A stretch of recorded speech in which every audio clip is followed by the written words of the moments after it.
My name is Bob Mackey. I am the head coach at Christ the King High School in New York City. I coach the girls varsity team and have for the last 29 years.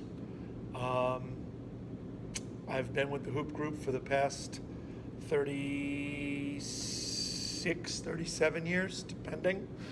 I came with the furniture. So, yes, I've seen most of the coaches who've come through, and yes, I've done this for a really long time. Okay. Yes, I'm really old. No, thank you.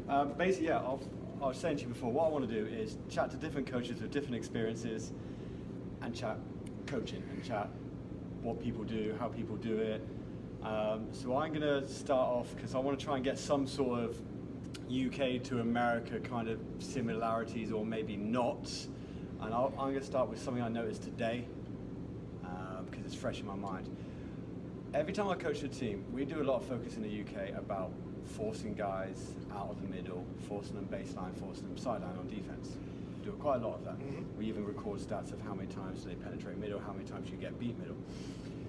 And a lot of players here, I don't know if it's just coincidence, they force the middle rather than force them sideline. Is that a coincidence? Is that just they're not doing the right thing, or is that something? You've got a lot of players are not taught correctly, and what they do is they angle their bodies the wrong way. If they're from a good program, they're going to be forced to protect the middle, force everybody to the sideline, force them to baseline. Because I questioned someone and they said, "What? You don't want me to send a middle?" I was like, "No." And some coaches, if you've got a 6'7", 6'8" kid behind you, you get away with a lot. Right. I was lucky this year. I had 2 6'5" players. One's going to the University of Minnesota. The other one just signed with Notre Dame. And go ahead. My guards could take chances because if you went down the middle, that's what you were facing. But your backside rotation's got to be really, really good there. I prefer if you close it off, make them go baseline. It's just safer. It's less fouls. Well, that's fine. I didn't know if it was something which was really heavily taught because a lot of guys were doing it. And when I questioned someone about forcing them baseline, they were like, seemed a bit confused. But I don't know if that was just maybe that was just a summer basketball doesn't have very solid foundations in the States. Right. It's all about playing. It's not about teaching. It's not about drills. It's not about a model. It's more about just get out and go. And does that work? No, it ruins the game. Right, okay.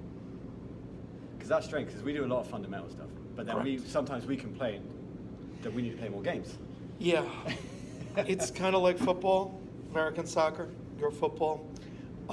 We are starting to come around to your model where we're training more and playing less. But if you guys are like top of the pile with basketball, why we haven't changed that yet. But there's a whole bunch of people that feel that we're getting outplayed. Maybe not in numbers, but maybe individually. Okay. By players that have more skill, better shooting, better fundamentals, and are in great athletic shape. And do you think maybe athletes have just got away with it for so long because they're athletes? I think athletes have gotten away with it, and the game has gotten more skilled. Okay, that's interesting. That's funny because we started. There's a big thing in the UK, and we're talking about it a lot at the moment about a games-based approach to coaching. I don't know if you've come across it or you deal with it, where it's player-led, so to speak, and a coach will guide and drop hints and ask questions, and it takes a longer time to achieve the end goal sometimes, but it's less instruction, it's less standing on the sideline and saying, run here, run there, do this, do that, and it's more, what should you do, where should you be? I don't do a lot of scrimmaging. Right. So we don't play open, it's not open game, it's mostly structured. So first half of practice is all conditioning, second half is drills based on what we're trying to do, what we're putting in that day. Open just free play where they just go, doesn't happen. If it is, it's controlled. Let's say player brings the ball down and takes a bad shot.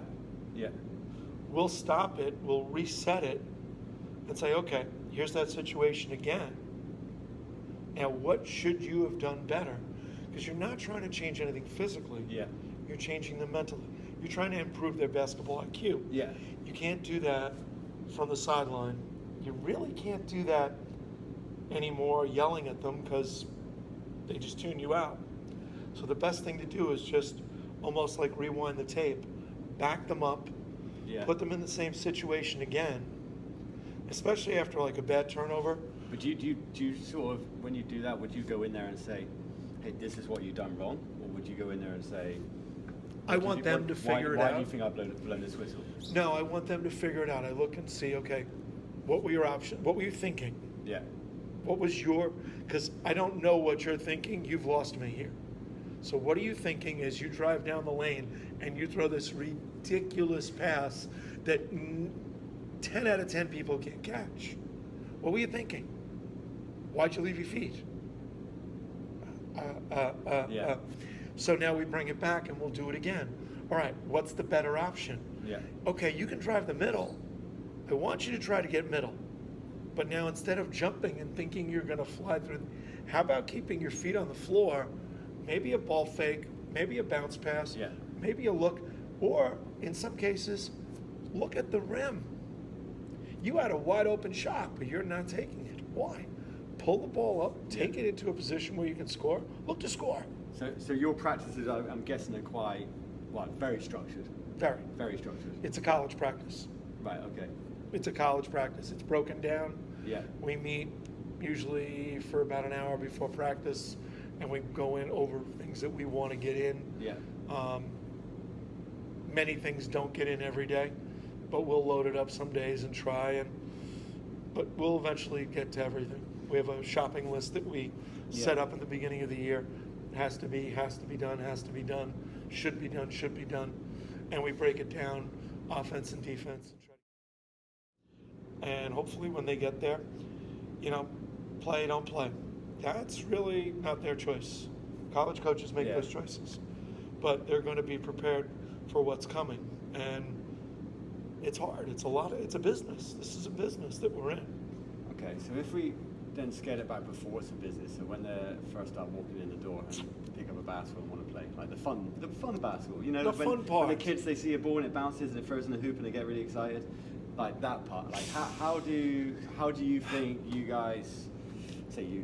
think in America maybe you do it with grassroots basketball, like literally, how do you get people involved, how do you teach kids, Boys are easy. Boys want to play.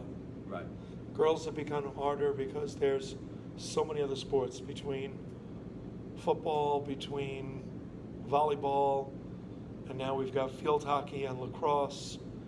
There are other sports drawing kids away. And then you've got kids who are doing other things like dance and cheerleading, and you're losing kids left and right. How do you keep them?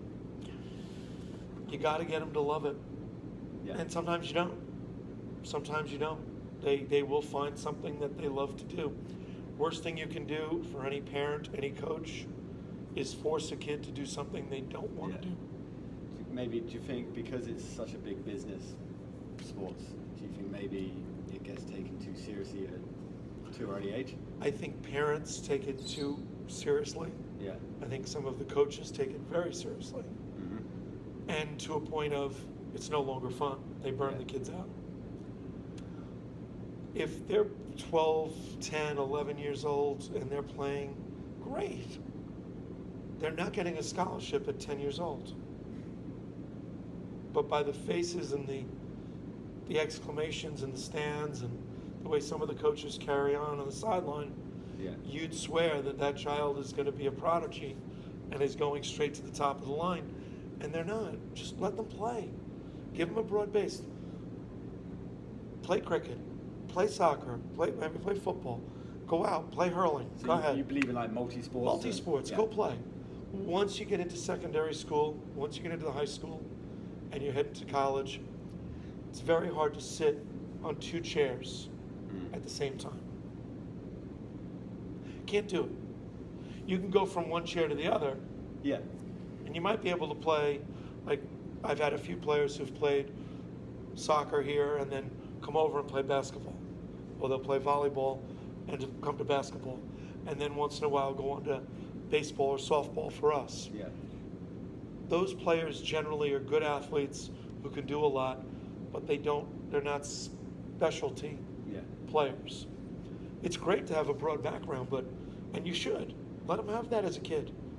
But sooner or later, you're going to have to choose. And if you're going to be serious about it, if you think you're going to be a scholarship player, Yeah. commit, work at it.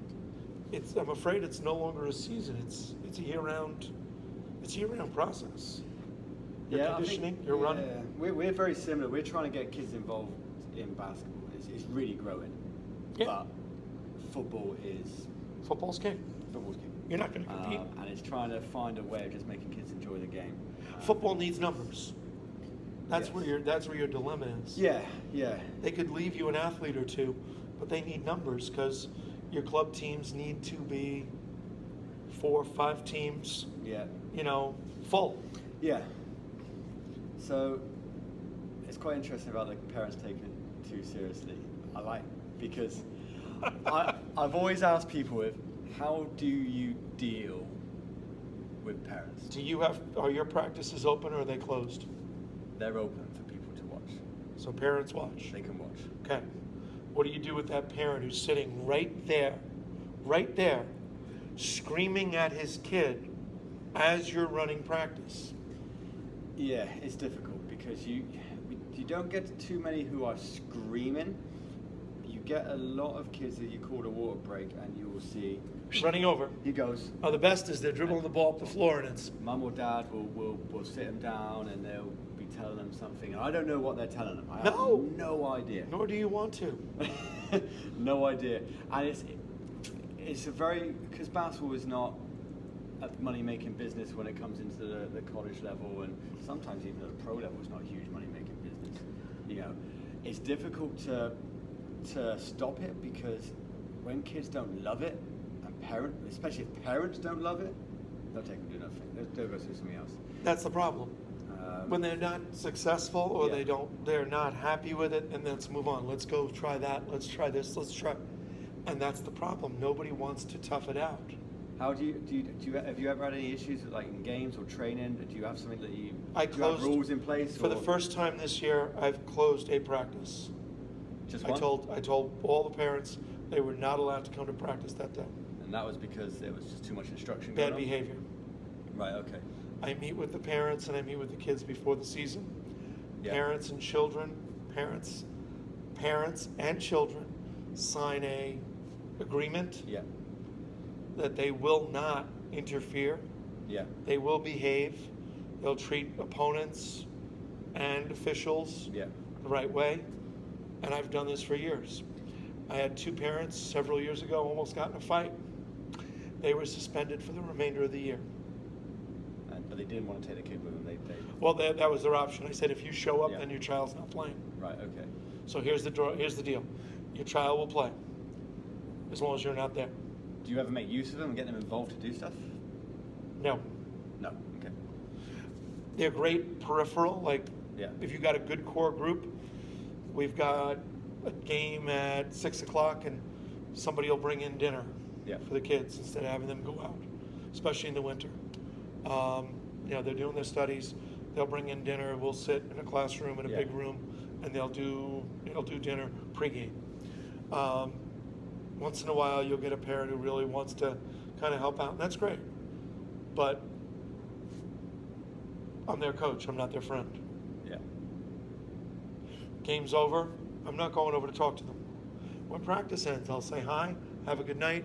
Hey, how's your mom doing? Yeah. I heard you weren't feeling everything okay? Yeah. But that's it. I'm not going over to hang out. What's going on? How's your job? I'm not walking in to tell you how to run your business. You don't walk in and tell me how to run my team. I tell the parents one thing, and if you could share this with your coaches, most of them would enjoy it. I tell every parent, at least once during the season, you're not going to be happy with me or somebody on my staff. Yeah. It's a really good year. It's a really good year. If it happens frequently, then maybe it's something we need to talk about. Yeah. Because I'm not there to make you happy or unhappy. I'm there to coach your child. Yeah. But they feel that we're there. I had one parent tell me, I'm paying your salary. I said, oh, my salary is really only a couple of American dollars. It's really not much. And you're not paying it. Trust me. I don't get paid a lot of money for coaching high school. So you're not paying my salary. So I don't need to hear you screaming from the rafters about a play, an issue. No. Cheer for your kid. Cheer for everybody else's kid. No, And then yeah. shut up. Don't call me about playing time. That was Do not oh yeah, do call you know me what? I was going to about touch on minutes. that. Yeah, I was going to touch base on No, that. don't call me about time. Your child will earn it. Do you Time like? is Do you like? determined. If players come to you and talk about minutes? They can. Okay. But once you come and talk to me, then I'm going to be honest. Yeah. So if you're going to come and talk to me about the 3 minutes you played at the end of a game and ask, like, Coach, I really felt bad about that. I said, I'll explain it. I have no problem. Right. But I'm going to be truthful and honest. Parents, no. Parents aren't playing. No, I agree with that. I agree. It's interesting. It's just nice to hear what different people do and how they run it with stuff like that. The biggest problem we all run into now is social media. Yeah. Because now parents are on group chats and they've got this and they've got that, and there's where you can comment about everything, and it's sad because you've got parents ripping kids. Sometimes there's, most times not. Yeah. And I tell them up front, no, I don't want to see a comment except great game, everybody. I don't want to hear comments about the refs, the opposing team. I don't care. It's not getting posted on your social media. Leave it off Facebook, leave it off Instagram, don't put it on Twitter, and these little chat rooms where you can say whatever you want because you're anonymous. We know who you are. You don't do that in your own business. I think that happens a lot now. I think that happens an awful lot. It happens at pro level. It happens at junior levels, and it's quite. It's ugly. It's kids. And they're kids. They're kids. Let them be kids. Let them play. They're going to fall down. Guess what? They'll get up. We can't stop them from falling down. If they get hurt, we're going to help them. If it's serious, don't worry. We're going to call you. But every time the child falls, you can't be there to pick them up. Cut the cord. Let them play. My own daughter played for me for 3 years. And played volleyball for me for 3 years. Was that difficult? I was hard on her, but we've got a really good... Over hard on her compared to the rest of them? No. Well, she was a better volleyball player than the rest of them. She was an all-city player in New York City, first team as a senior. She was a good basketball player, not great. She quit her senior year. She was right. It was a good choice. She wanted to focus. Did she quit while you were coaching? Yeah. How did that feel? It hurt. It hurt. I wanted her to finish it. Yeah. She practiced every day. She was my manager. But she said, I don't want to play. I want to focus on volleyball. Did you accept it, or did you try and change her mind? Accepted. Yeah, okay. Have to. And we wouldn't talk about games till she brought it up. Car ride home. That's an interesting one, because what's your if your daughter comes and jumps in the car after a game, what's the first thing you say to her? How do you feel? Right. And she says, not good. It's going to be a quiet ride, okay? How was your day? She may ask mine, she may not. Once she brings up what's getting to her, what's annoying, you gotta let them talk. Do you think there's an issue with maybe players jump in the car and mum or dad or whoever? What the hell were you doing on that play? Why weren't you moving? What did you stop for? How many points did you score? Oh my God. Did you win? My daughter set the career kill records for her school. She set it on one of the last plays she played. Is that volleyball? Volleyball, right. Yeah. Sorry. And you wouldn't have known it because she just kept playing. She didn't have that ego. Yeah. But I was thrilled for her. But I sat at a dinner for her in her honor after the season, after her senior year. She was athlete of the year at her school, and went to a dinner, and I'm sitting with her college coach, just like you and I are sitting here. College coach goes, you know, coach, I got to tell you, 4 years ago, I really didn't know what I was getting into. I thought I was going to have problems. And I looked at her, I said, really, coach, why? She goes, you're a big-time coach. I looked you up. You've got like all these accolades. You've done all this stuff. You've coached all these pros, you know. She goes, I figured I was going to get like phone call after email after phone call. She goes, I go, how many times did I call you? She goes, not once. 4 years, I didn't call my daughter's college coach once. It's her school. Did you have to learn that, or did you just, No, I know that as a coach. I had a professional courtesy. Yeah. If I was a restaurant owner and you're my daughter's coach her. What am I going to do? Come in and tell you how to coach her? No, You're not going to come in and tell me how to cook fish. Shut up. Do your job. They hired you. If I don't like you, well, then I got to do something about that. But I can't change it. And it's not me. Yeah. It's the kid. That's the emphasis. They forget. The emphasis is on the kid. Too many parents and some coaches living vicariously through their players, trying to live that life again. It's over. I have one Have you parent. ever had to deal with that though, and actually have a conversation with a parent? And Who's a good friend. Yeah. Was a very good friend. That A guy I played against in grammar school and high school. Yeah. He went on. He was a college star. I wasn't. Now I've got his daughter. He comes in one day ranting and raving. I'm like, whoa, wait, stop, time out. She's out of shape, and you want to come in and tell me how to run things? Do you forget where you came from? Do you forget where we both grew up? I said, no, you're not doing that. She's got to work it out for herself. It's hers. Yeah. It's not yours. It's your child. Let them grow up. They've got to figure this out. You're not going in to do their math problems. No. You're going to do their science question. No. Don't try to do their sports. That's interesting. I think parents in sport is a huge subject, and I think it never really gets addressed. And I think people can easily just let it be and deal with it. I'm the athletic director, so I'm the director of all the athletes in the school. Yeah. So I've got to deal with all of them, including my own.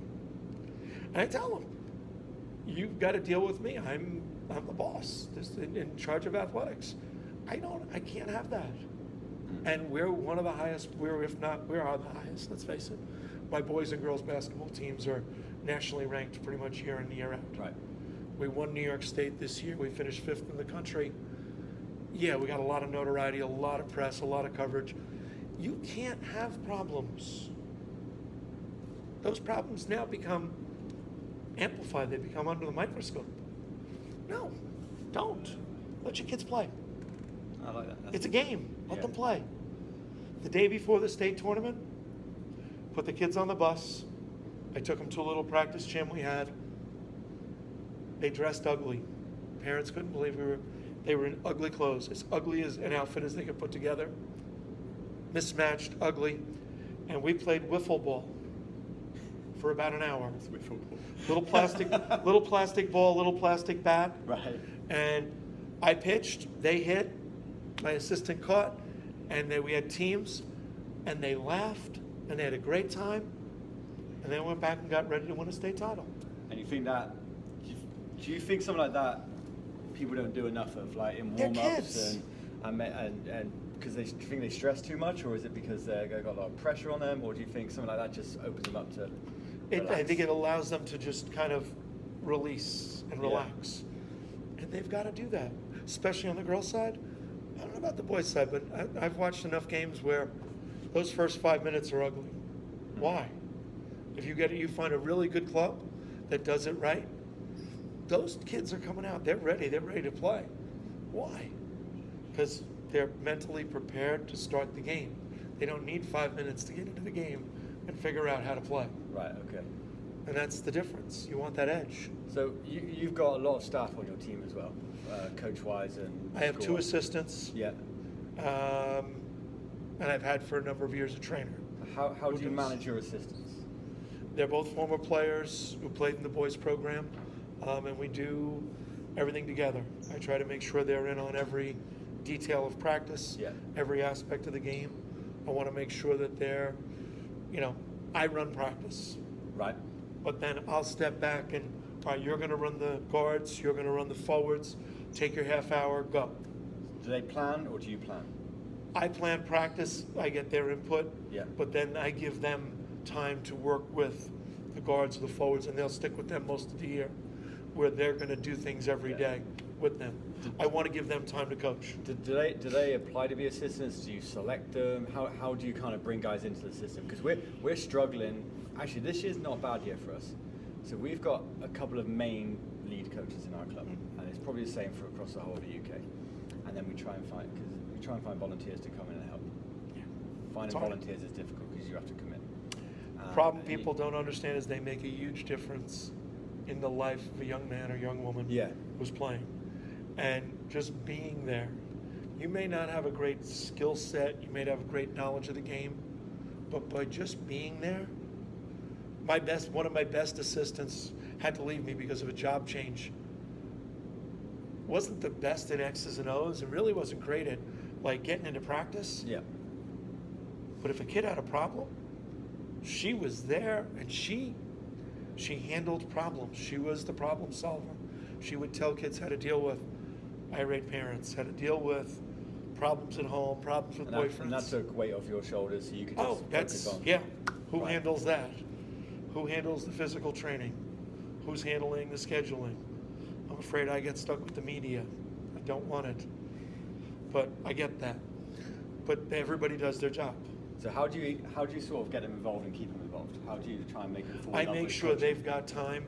I want to give them the opportunity to get involved. I had a young lady this year, couldn't do it because of work. And that's the biggest problem you've got. They don't have time because of jobs. Yeah, and I think that's very similar to us because Yeah. most coaching clubs are all volunteers anyway. So I head coach our team, but I got to work a full-time job. That is what it is, and it's exactly the same for everyone else. So they could have 2 kids, they could have a full-time job, and you're asking them to commit 2 evenings a week and a weekend. It's hard. It's very hard. It's Very, hard for very them to sacrifice. I would not, let's put it this way, I've done it. I volunteered at a church and I coached my daughter's grade school team Yeah. from 5th, 6th, 7th, 8th, all the way up through 11th to 12th grade. Yeah. So I coached them for about 9 years. Meanwhile, I'm coaching my own team and I'm the athletic director and I'm teaching and I wouldn't have missed one of those for anything. I hated missing practice because it was worth it. You had to adapt though for that, I'm guessing, because you're dealing with Become very flexible. a crazy level, high school level. Oh, yeah, trying totally. to get them into college. Oh, that's- and then you got to turn around and all of a sudden go. Duck, duck, duck, goose. Yeah. And here we go. And we did that and we played it. Was that easy to do though? Was that easy to kind of switch it from fun coach to serious coach? It's fun. Yeah. It's a challenge. It's a challenge mentally, but Do you it's find fun. it harder? It is, because you're coming off dealing with all Americans and then moving forward. But it's fun. I still enjoy the game. 'Cause I covered a primary school session, so primary school is like the real young Yeah. ones. I covered one of those the other God day, bless you. And you walk in, there's 10, 7-year-olds and they're And stuff who's in eating air the and- grass and who's throwing and rocks. you sit there, He you- pulled you- my hair. Okay. You got like one hoop and, And- 10 balls and you go, okay. What am I going to do? And the difference is they may not remember anything technically that you did, but they remember that you came. Do you think it's like a have fun but with basketballs? Is Yeah. that a way of, With basketballs, without basketballs. yeah. Just relay races. Yeah, did a lot of that. Relay races, dribble relay races. Primary school, yeah, let's have some fun. Yeah. Let's play. We got little wheelie things they pushed. They rolled up and down the gym. Somebody figured out we were rolling on the gym. Oh, you shouldn't roll? Okay, we'll do something else. I brought in towels. I got a whole bunch of towels. Right. And I had the kids, and I do this with my high school team.